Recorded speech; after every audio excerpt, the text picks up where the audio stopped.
సొలొమోను రాసిన ప్రసంగి గ్రంథం 8వ అధ్యాయం 11వ వచనం. దుష్క్రియకు తగిన శిక్ష శీఘ్రముగా కలుగకపోవుట చూచి మనుష్యులు భయము విడిచి హృదయపూర్వకముగా దుష్క్రియలు చేయుదురు.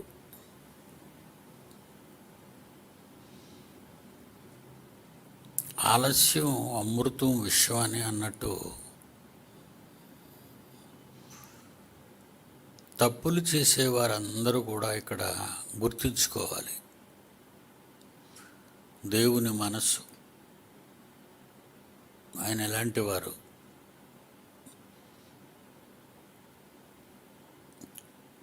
దుష్క్రియకు, ఒక తప్పుకి, దుష్క్రియకు ఏకవచనం చూడండి అక్కడ. దుష్క్రియకు, చెడ్డ పనికి ఒక తప్పు చేసామనుకోండి, తగిన శిక్ష శీఘ్రముగా కలుగకపోవుట చూచి. తప్పు చేసిన వెంటనే శిక్ష అమలు జరగటం లేదు కదా. అబద్ధం ఆడగానే నోరు పడిపోవడం, తప్పుగా నడవడం వల్ల కాళ్ళు ఇరిగిపోవడం, ఇలాంటివన్నీ వెంటనే జరుగుతుంటే అసలు ప్రపంచంలో తప్పులు జరగవేమో అనుకుంటాను. ప్రపంచంలో తప్పులు అనేవి జరగవు. దేవుడు ప్రేమ కలిగిన వాడు.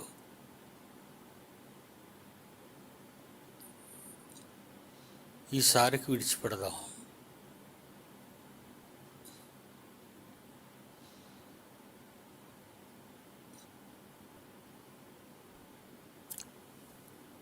నేను చేసిన తప్పులకి ఒక సహోదరుని పట్ల తప్పులు చేసినప్పుడు ఎన్నిసార్లు క్షమించమన్నాడు?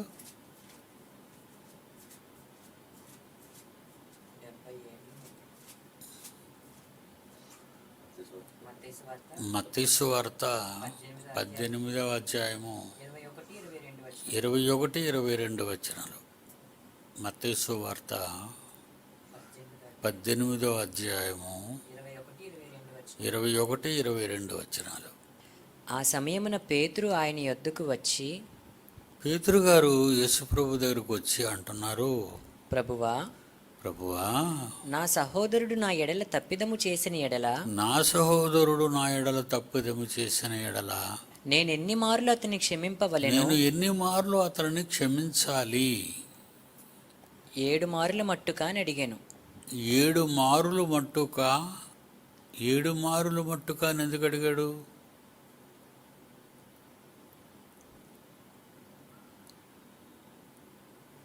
దానికి మరో కనెక్షన్ ఉంది. నీతిమంతుడు 7 మార్లు పడిపోయినా మరలా లేస్తాడు అని దేవుడు అన్నాడు కనుక,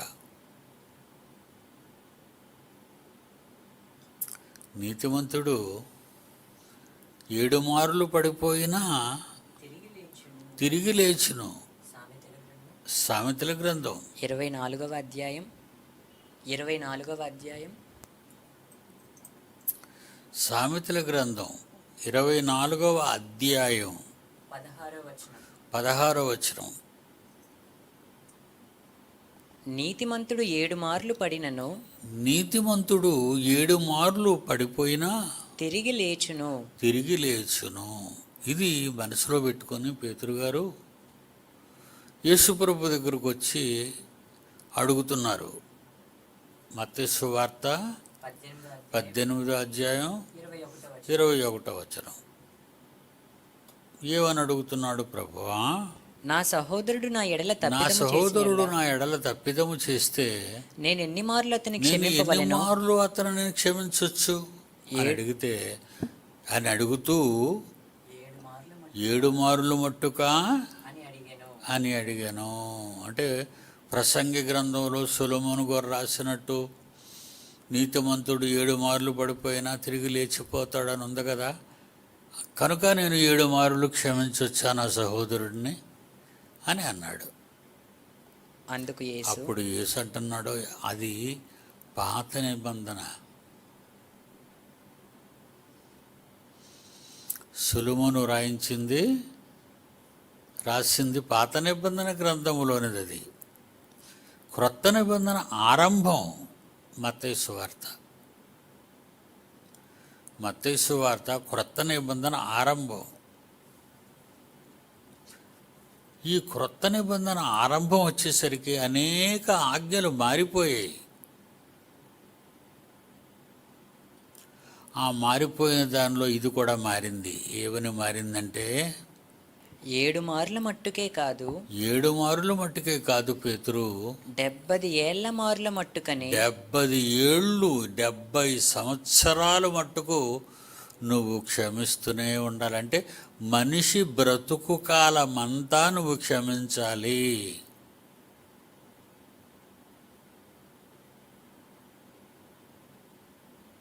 డెబ్బై ఎందుకు అన్నాడు? దానికి మళ్ళీ కనెక్షన్ ఉంటుంది. బైబిల్ కూడా అంతా కూడా ఒక కనెక్టింగ్ సర్క్యూట్. అది చాలామందికి అర్థం కాదండి. బైబిల్ ఆన్సర్ టు ది బైబిల్కి బైబిలే సమాధానం చెప్పాలి. బయట ఎతకండి, ఊహించి నువ్వు చెప్పకండి, తొందరపడి మాట్లాడకండి. బైబిల్ విషయంలో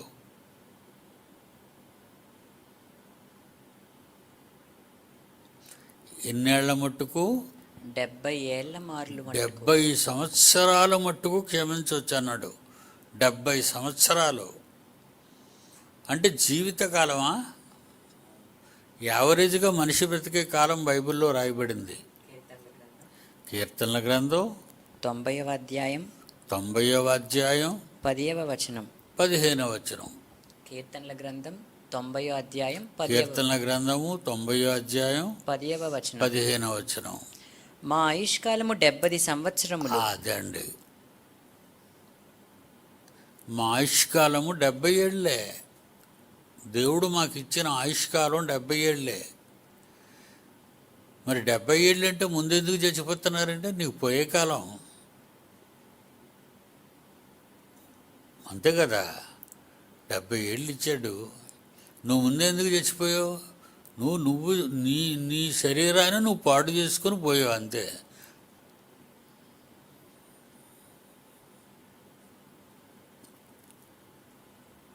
దేవుడు తీసుకోవటం వేరు, మనిషి పోవటం వేరు.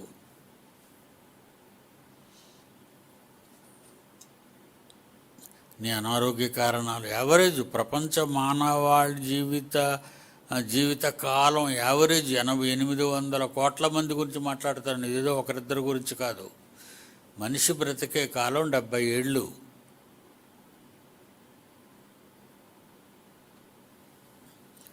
కనుక పేతురు ఏమని అడిగాడు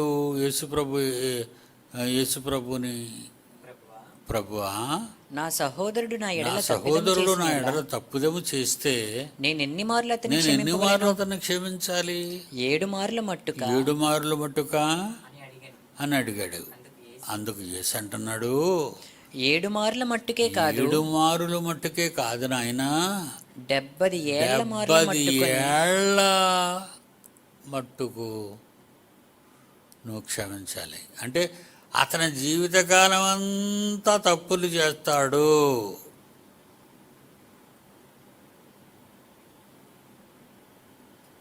నువ్వు క్షమిస్తూనే ఉండాలి. ఏం చేస్తావు? శిక్షించేస్తావా? నువ్వు కొట్టేస్తావా? నువ్వు నీకు అధికారం ఇవ్వలేదు దేవుడు. అనేస్తావా? నువ్వు నీకు అధికారం ఇవ్వలేదు దేవుడు.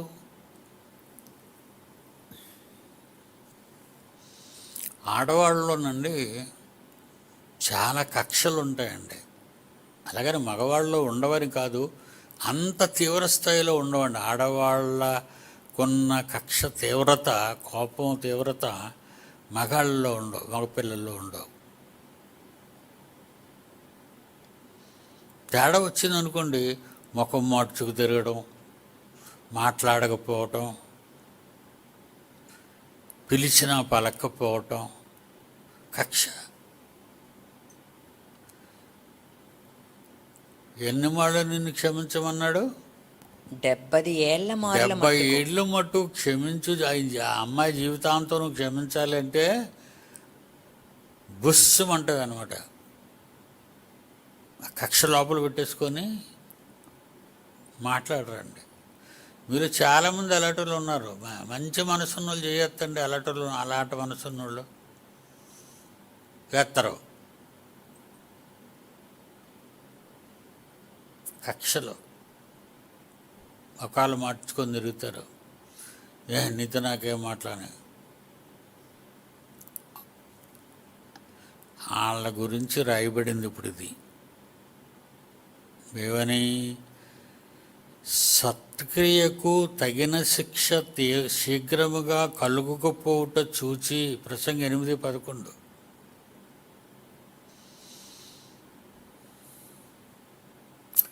సత్క్రియకు తగిన శిక్ష శీఘ్రముగా కలుగుకపోవుట చూచి.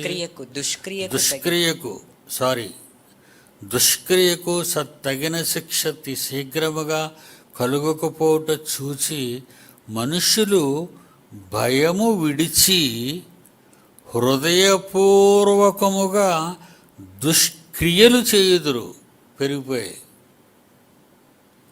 ఒక తప్పు చేయగానే శిక్ష అమలు చేసాం అనుకోండి, పిల్లలు మారతారండి. పిల్లలు తప్పు చేసినప్పుడు కొట్టామనుకోండి, భయపడి మారతారు. కొట్టకుండా దైదలు చదిలేసాం అనుకోండి, సరిలేరా సరిలేరా సరిలేరా అన్నారు అనుకోండి, ఒకటి చేయడప్పుడు నన్ను ఇక మా అమ్మ బాబు కొట్టరు అని ఎన్ని దుష్క్రియలు చేస్తారట? 2, 3, 4, 5, 6 కాదు, 70 ఏళ్ల మట్టుకు దుష్క్రియలు చేస్తారు.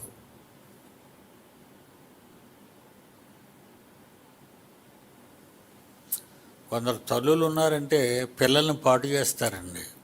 నిజంగా చెప్తున్నానండి. కొందరు తండ్రులు ఉన్నారనుకోండి, పిల్లల్ని పాటు చేసేస్తారు. వాళ్ళు భయం చెప్పరు. లేదంటే అదే.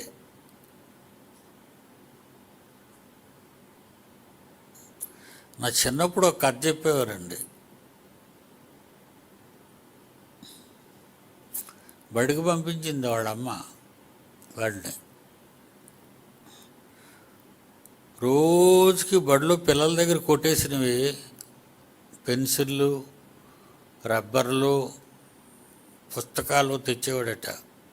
కొట్టేసినవి పక్క పిల్లల దగ్గర కొట్టేసినవి. అప్పుడు వాళ్ళ అమ్మ పొంగిపోయేదట. ఇంత చిన్న వయసులోనే సంపాదన మొదలెట్టావా నాయన అని.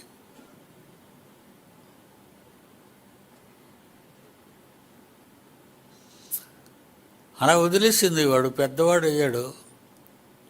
చిన్న దొంగల్లా ప్రమోషన్ వచ్చి పెద్ద దొంగ అవుతాడు. అంతే కదా.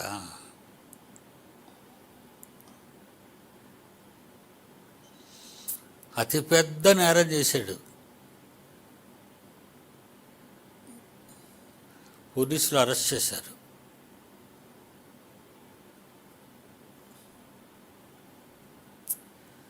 ఉరిశిక్ష పడింది.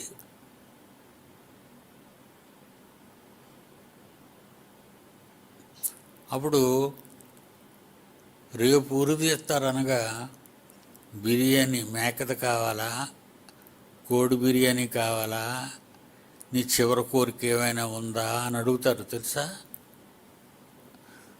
ఎవరికైనా తెల్లవారి 4-5 గంటలకి ఉరి తీస్తారండి. ఎవరికైనా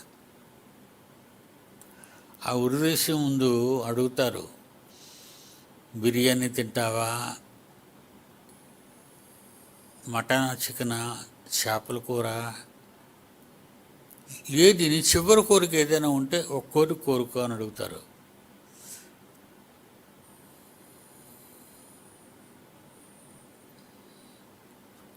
వీడిని అడిగారు, నీకేమైనా కోరిక ఉందా అంటే, ఒకసారి మా అమ్మని చూడాలని ఉంది అన్నాడు.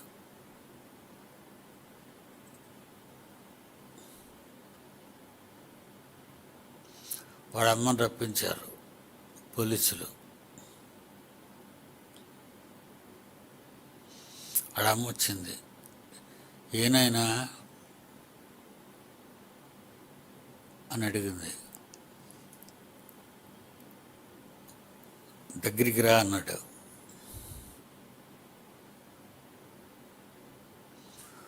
అమ్మో, నా కొడుకు ఏదో పెద్ద దొంగతనం చేసి ఎక్కడో దాచేస్తుంటాడు, అది నాకు చెప్పడానికి దగ్గరికి రమ్మంటున్నాడు అనుకుంది అమాయకురాలు. అలా చెవి ఇచ్చింది, చెప్పమని చెవిలో. చెవి కొరికేశాడు. చిన్నప్పుడు అండి, నా చిన్నప్పుడు చెప్పారు కదా, చెవి కొరికేశాడు. ఏమిరా ఇంత పని చేసావు అని పోలీసులు అడిగితే, ఇదొక నేరమా? ఏమండి, చిన్నప్పుడు దొంగతనం చేసినప్పుడు మా అమ్మ నన్ను బెత్తంతో కొట్టి లేకపోతే కుట్టడం, భయం చెప్పడం ఉంటే ఈరోజు నేను నరహంతకుడిగా మారేవాడిని కాదు. చిన్నప్పుడే మా అమ్మ చిన్న దొంగతనం చేసినప్పుడే కొట్టేలా ఉంటే, మందలించేలా ఉంటే ఈరోజు పెద్దవాడిన ఈ తప్పు చేసేవాడిని కాదు. చాలామంది పిల్లలు అమ్మలకి నాన్నలకి ముద్దొచ్చిస్తుంటారు. వాళ్ళు పెంకితనం చేసే కొద్దీ ముద్దించిన ఉన్నారు. అది ఇదేటో విచిత్రం. అంటే నా పిల్లడు ఎంత బాగా అల్లరి పెడుతున్నాడు అని ఆనందం. పెంకితనం చేసేవాళ్ళు చూసి పొంగిపోయి అమాయకులైన తల్లిదండ్రులు వాళ్ళని ఎప్పుడూ కూడా ఉతికి, బట్టలు ఉతుకున్నట్టు ఉతికి ఆరబెడుతుండాలి వాళ్ళని, లేకపోతే మారరు. వాళ్ళ సెల్ అడిగితే సెల్లు, డ్రెస్ అడిగితే డ్రెస్సు, ఈ డ్రెస్ నువ్వు వేసుకోకూడదని కూడా చెప్పరు.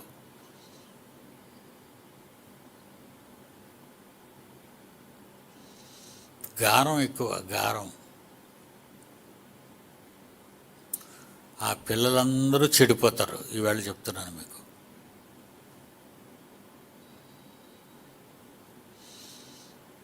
ఆ పిల్లలు చెడిపోతారండి, 100% చెడిపోతారు. ఇక్కడ చదవండి, దుష్క్రియకు తగిన శిక్ష, ఒక శిక్ష అమలు జరగలేదు కనుక, దుష్క్రియకు తగిన శిక్ష, ఒక శిక్ష, ఒక తప్పు చేశాడు, దాన్ని మరి శిక్షించాలి. ఆ ఒకసారి శిక్షించక వదిలేయటం వలన దుష్క్రియకు తగిన శిక్ష శీఘ్రముగా కలుగకపోవుట చూచి మనుషులు భయము విడిచి హృదయపూర్వకముగా దుష్క్రియలు చేయుదురు, దుష్క్రియలు చేయుదురు.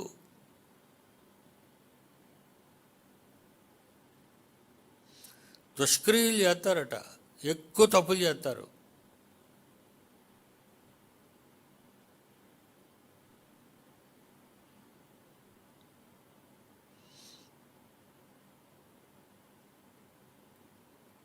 ఏమంటే ఇది ఏమైనా న్యాయమా?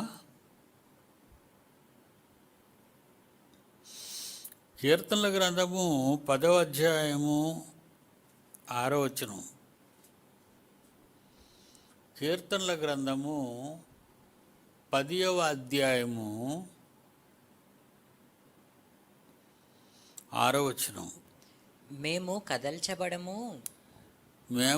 కదల్చబడము, తరతరముల వరకు ఆపద చూడము అని, తరతరముల వరకు మాకు ఆపదలు, డేంజర్లు ఏమి జరగవు అని వారు తమ హృదయములలో అనుకొందురు, అని వారి హృదయములలో అనుకొందురు. ప్రపంచం అంతా మన చుట్టూ భూకంపాలే, మనకే లేదు. మీరు కానీ ఇప్పుడు ఇలాగానే అనుకున్నారు అనుకోండి, రాత్రికి కదిలిపోద్ది. ఇదేటో ఈ దిక్కుమాలిన భూకంపాలు బాగా పడుకున్న తర్వాత తెల్లవారు లేచే ముందే వస్తాయండి ఇవి. ఎందుకంటే పగలైతే నువ్వు పరిగెట్టి పారిపోతావని. భూమి కదిలితే ముందు అన్ని వదిలేసి మెట్లు దిగి ఇంటికి బయటకు వెళ్ళిపోతారు రోడ్డు మీదకి. ఈ మధ్య జనాలు రోడ్ల మీదకి వెళ్ళిపోతారు భూమి కదిలితే, తెలుసు, మీరు విన్నారా? ఎందుకంటే ఇంట్లో ఉండి ఇల్లు పడిపోద్దని.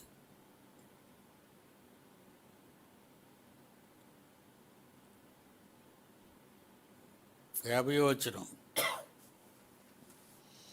అదే కీర్తన 10వ అధ్యాయంలో 6వ వచనం చదివారు, 50వ వచనం కూడా చదవండి. 50 వచనం లేదు. లేదా?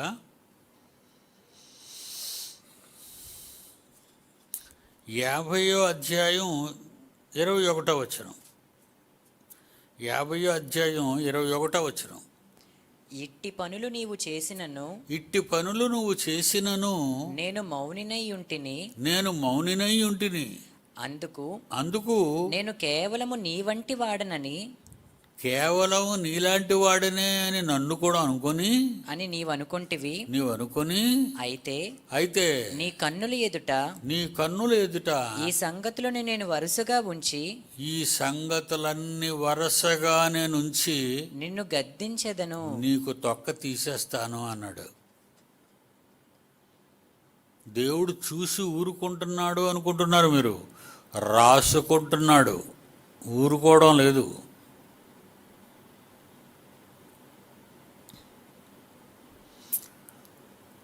దేవుడు నేను చేసిన పాపాలు ఏవి రాసుకోలేదు అనుకుంటున్నావు నువ్వు. ఏమంటున్నాడు చూసావా? నా కన్నుల ఎదుట, అయితే నీ కన్నుల ఎదుట ఈ సంగతులను నేను వరుసగా ఉంచి, ఈ సంగతులన్నీ నేను వరుసగా పెడుతున్నాను. 1, 2, 3, 4, 100, 200, 1000, 2000, 1,00,000, 2,00,000, 50 లక్షలు అని నేరాలు చేసిన వాళ్ళు లేరా? మాట ఆడితే తప్పుడు ఆలోచనలే కదండి, మాట ఆడితే అబద్ధాలే కదండి, మాట ఆడితే తిరుగుబాటే కదండి.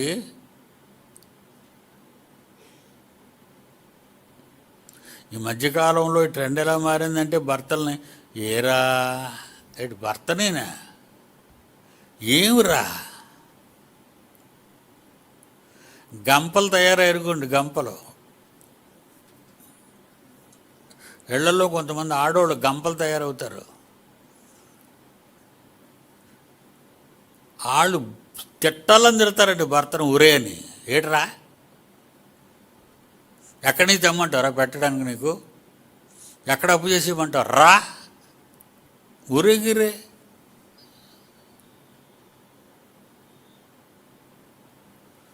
ఏమండి దేవుని బాగుందా అండి? సమాజంలో నీకంటూ గౌరవాన్ని ఇచ్చి నీ గర్భవాసం నుంచి పిల్లలు బయటికి రప్పించి నిన్నెంతో ప్రేమగా చూసుకుంటుంటే ఊరే.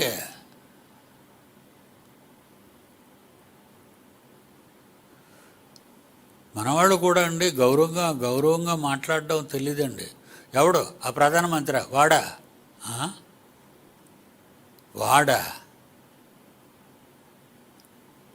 దేశానికి ప్రధాని ఇందిరాగాంధీ, అదే చూసారా? వాళ్ళు ఆ నోరు టెంపరు, ఆ నాలుక టెంపరు, వాడ పెదవుల క్రింద ఏముందట? సర్పవిషం. నాలుకట అగ్ని. పెదవుల కింద సర్పవిషమును, నాలుక మీద ఏముంది? అగ్ని. అంటే నోటంట మాట వచ్చిందంటే కాలిపోయావని మాటే. నీ మీద లేనిపోయింది ఏదని చెప్పేసింది అనుకోండి, కాలిపోతావు.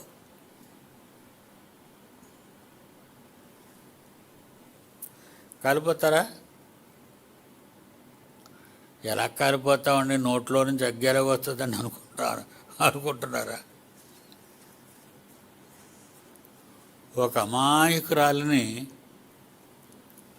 ఆమె మీద నేరం మోపుతూ, ఈమె ఫలానా ఆయనతో తిరుగుతుంది అని అన్నారనుకోండి, అది అలా ఆయన విన్నాడు అనుకోండి, ఆ మాట ఏం చేస్తుంది?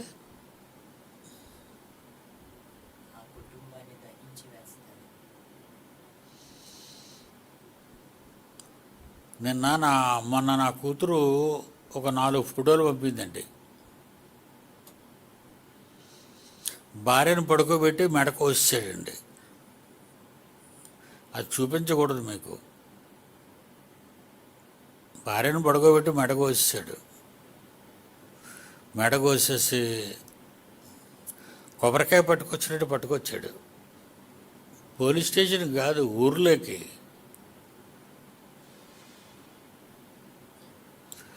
అక్కడ సిమెంట్ బల్ల ఉందండి రోడ్డు పక్కనే. ఆ సిమెంట్ బల్ల మీద పెట్టాడండి బొండా నెట్టినట్టు. వీడు పక్కన కూర్చున్నాడండి. ఈ రోడ్డు అంటే వాళ్ళందరూ ఫోటోలు తీసుకుంటున్నారండి. పాపడు ఏమంటాం లేదండి. ఎందుకంటే చాలా ఘోరాతి ఘోరమైన హత్య చేసాడు. అలా పడిపోయింది ఆ శవం, తలకాయ లేదు.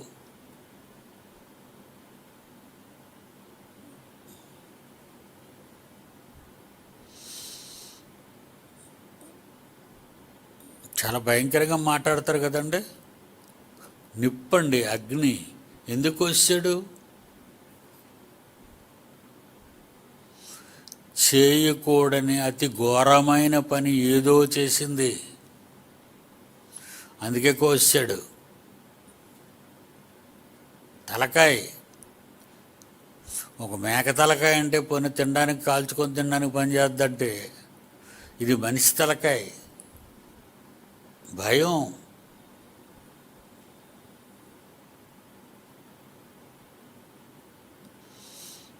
ఏమంటున్నాడు?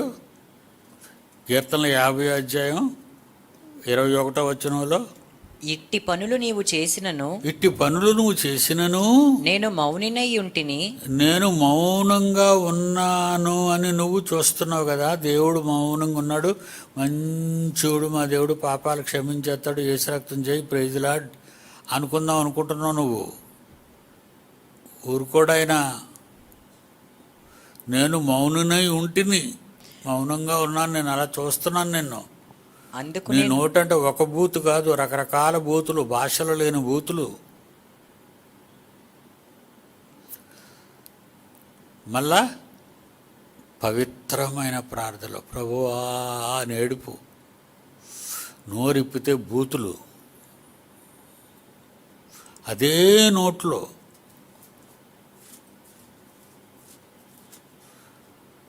చేదు జలాలు వస్తాయట, చేదు నీళ్ళు వస్తాయట, మంచి నీళ్ళు వస్తాయట.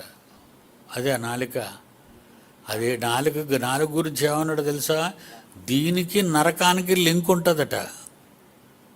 నాలుక వలన చాలామంది నరకానికి ప్రజలు సప్లై చేయబడతారు. దందా, టంగ్ దందా ఇది. నాలుక దందాలు చేస్తుంది.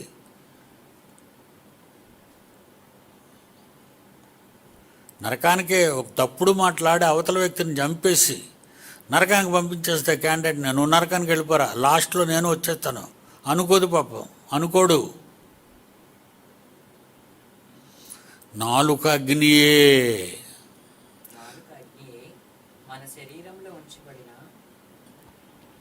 నాలుక మన శరీరములో ఉంచబడిన పాప ప్రపంచం.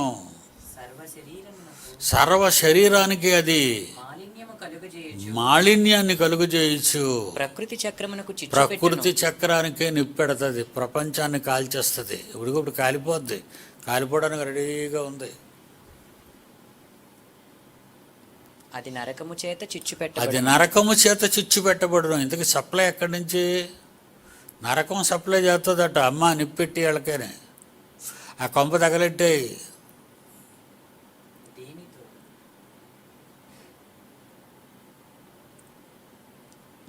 యెషయా గ్రంథం 26 అధ్యాయం 10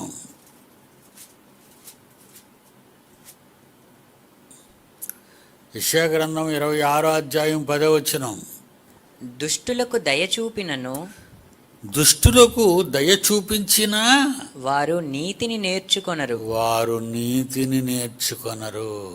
వారు ధర్మక్షేత్రములో నివసించినను, వారు ధర్మక్షేత్రంలో ఆశ్రమాల్లో పెట్టినా యెహోవా మహాత్యము ఆలోచింపక, యెహోవా మహత్యాన్ని, దేవుని గొప్పతనాన్ని ఆలోచింపక అన్యాయము చేయుదురు.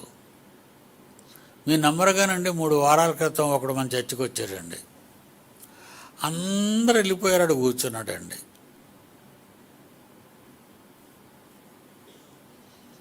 జీవంతో మాట్లాడితే ఎవరు వచ్చినా మరి జీవంతో మాట్లాడాలి కదండి. అందరూ వెళ్ళిపోయిన తర్వాత ఏ ఫ్లోర్లో కూర్చున్నాడో కానీ మళ్ళీ 4వ ఫ్లోర్కి వచ్చి, ఇదిగోండి నేను చేతులు కట్టుకున్నాను చూడండి, ఇలా చేతులు కట్టుకొని ఇలా పైకి, ఇలాగ పైకి, కిందకి కాదు, ఇలా పైకి, ఇలా నా ఎదురుగుండా కూర్చున్నాడు అండి. ఇలా ఇలా బురదించుకొని ఇలా చూస్తూ ఇలా చేస్తున్నాడు. నాకు అతి వినయం దూరత లక్షణం అని తెలుసండి. నాకు మరీ అతి వినయం ఉందనుకోండి, వీడు కొంప ముంచుతాడని నాకు అర్థమైపోద్ది. అందరు వెళ్ళిపోయాడు, ఉన్నాడు, జీవన్ వచ్చాడు లోపలికి, వస్తాడు, ఆడున్నాడు కనుక వీడు వస్తాడు. ఏరా నాయన వాడు ఎవడో ఉన్నాడు, ఏంటి విషయం ఏంటి అని అడిగాను. ఈయన పలానా కాలేజీ పిల్లాడటండి, వాళ్ళని భార్యని పిల్లల్ని వదిలేసి వచ్చేసాడు. వదిలేసి కాదు, వాళ్ళే తగిలేశారట వీడిని. భార్య బిడ్డలు ఇద్దరు తగిలేశారు వీడిని. వీడు ఇక్కడికి వచ్చేసాడు, మోదవలసలో ఏ పనైనా చేసుకొని ఉంటాడట, భోజనం పెడితే చాలట అన్నాడు. ఒరే నువ్వు నమ్ముతున్నావా అన్నాను. నేను ఆ ప్రిన్సిపాల్ని కూడా అడిగాను. ఆ ప్రిన్సిపాల్ వీడు పెద్ద సోమరే అని చెప్పాడు.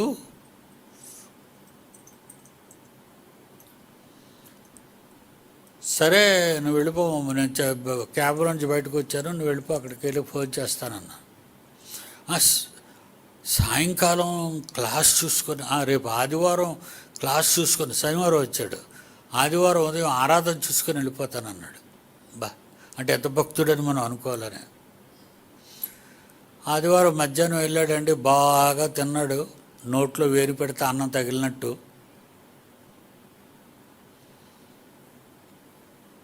ఆ మధ్యాహ్నం హాయిగా పడుకున్నాడు సాయంకాలం వరకు. తెల్లవారు లేచాడు. అదిగో ఆ గోడ కట్టే పని ఎందాక చూసారు, మాధవలసలో గోడ కడుతున్నారు. ఆ గోడ కట్టిన దగ్గర ఆయన పడేశారు. నేనే చెప్పాను, వీడు పెద్ద సోమరట, కష్టమైన పని దగ్గర ఇండి పెట్టమన్నాను. ఒక పూట పనిచేశాడు, మధ్యాహ్నం భోంచేశాడు. అక్కడి నుంచి కనబడుట లేదు అని బోర్డు పెట్టారు.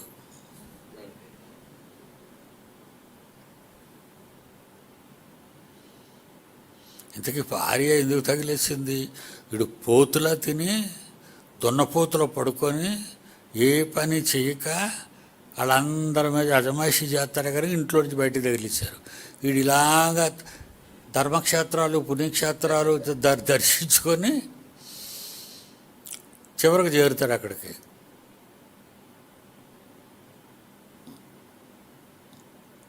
యెషయా 26:10 దుష్టులకు దయ చూపినను, దుష్టులకు దయ చూపినా వారు నీతిని నేర్చుకొనరు.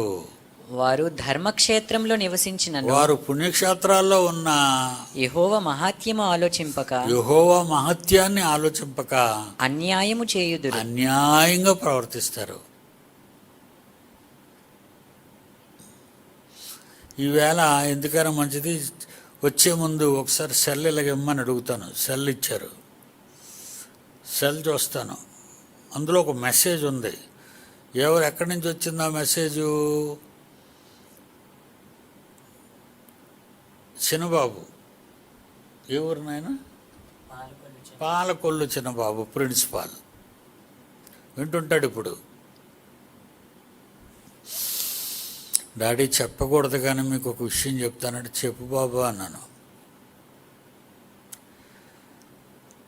నేను 2000 పంపగలుగుతున్నాను, చాలా ఎక్కువ పంపించాలనుకున్నాను, దొంగతనం జరిగింది మా ఇంట్లో అని.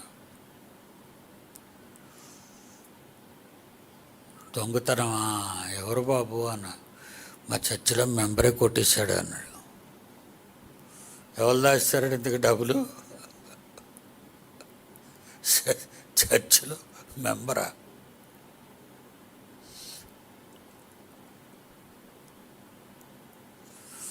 చాలా ఏళ్ల క్రితం మన చర్చిలో చందా కొట్టిస్తున్నాడు ఒక దొంగోడు.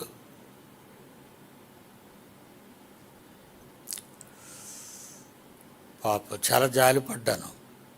పర్వాలేదులే నాయన, టేక్ ఇట్ ఈజీ.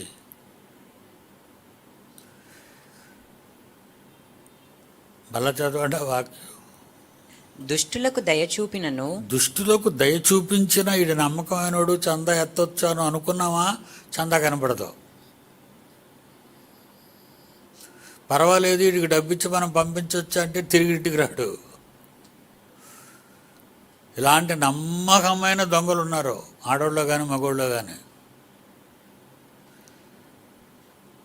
బయట కానీ ఎవరైనా కొత్త చెప్పులు కానీ వేరుగా దూరంగా పెట్టారా, ఆలస్యంగా వచ్చి చెప్పులన్నీ చూస్తారు దొంగోళ్ళు, ఏ కొత్తగా ఉన్నాయో అని. మీ అందరికీ కొత్త చెప్పులు వేసుకొచ్చే వాళ్ళకి చెప్తున్నాను.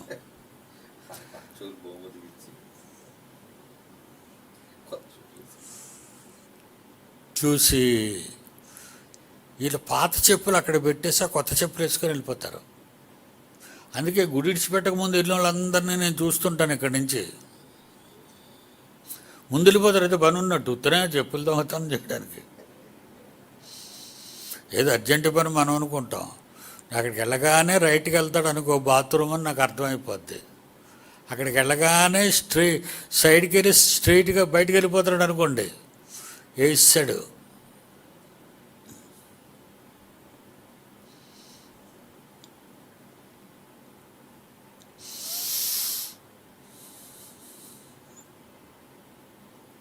దేవుని పిల్లలారా, దుష్క్రియకు తగిన శిక్ష శీఘ్రముగా కలుగకపోవుట చూచి మనుషులు భయం విడిచి హృదయపూర్వకముగా దుష్క్రియలు చేయుదురు. రెచ్చిపోతారట. తప్పు చేసేవాడు మారిపోతాడని మనం అనుకుంటే రెచ్చిపోతారట. ఎవరిని నమ్మకండి.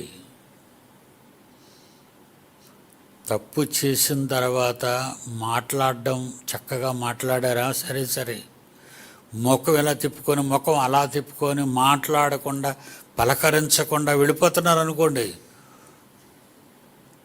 నీకు ప్రమాదం పొంచుంది. ఇది సీక్రెట్. తెలిసిపోయిందా మీకు? పోలీసులకు నేర్పించాలి ఇవి, కానీ మీకు నేర్పించవలసి వస్తుంది. God bless you.